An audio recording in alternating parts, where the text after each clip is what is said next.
hi at sak na chopin aboral ngay don si a mi tu ba anti derlo nan se u phim khuru i swanati ama nge chu chul na ni ngay vẫn ruing ni ange kan lal palo kal dona chuna emo sana emo singa emo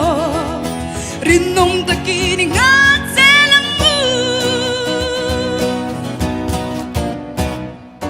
ko vel hun hian to hun na shil indo thu thang kan she chi ram le ram nam le nam hun shang shanga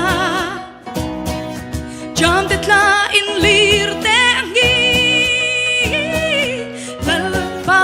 lo kal ni an nai te ni le tar si at kya chin chia na ma ta ka ma pui na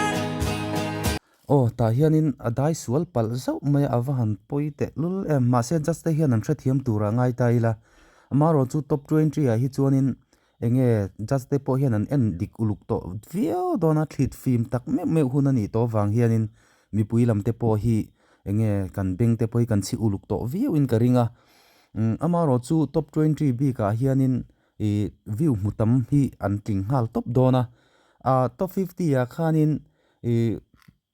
view mutam berkha Emmanuel lalrem ruata ania 14k amua chuan 40k amua pakhat na hian chuanin a pahni na hian Sylvia hi nia Sylvia hian 29k amu ve thunga chuan Rohlupuii hian 28k ni ve thunga an point mu dan hi hemi pathum te hi an sang fal de ulka chuanin maro chu nakina hianin naktuk lama hian view hi ain thak thleng ve lok theini naktuk a hian view nei that view chuanin tingngal ve zot thei tho chu nia amaro chule hei ama ai sang pahni an om tlat maya view musang ber hi ani lawang ti te poi lo om ve view ni ole zan in a zai hi a zan dang zong ai hianin amoi hian ka hremaya zai thiam riau mai ani hi angai thak te man hla thina ngai thak chun zom leng tla lo tura nga yang khami wang lek chuan mo tling ngei tura nga yang tling ngei turin du sakna kan hlan bok nge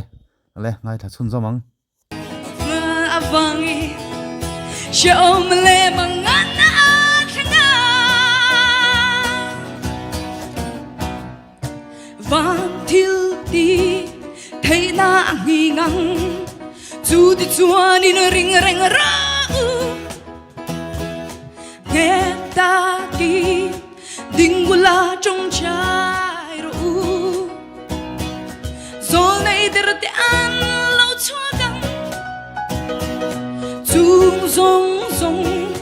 chu thanh tu đi chuông đi sớm nua chua đi lỡ bỏ ngày chu ao thon nè Rohlupuii na sa tak nen chuan chum singa khia Rohlupuii taki na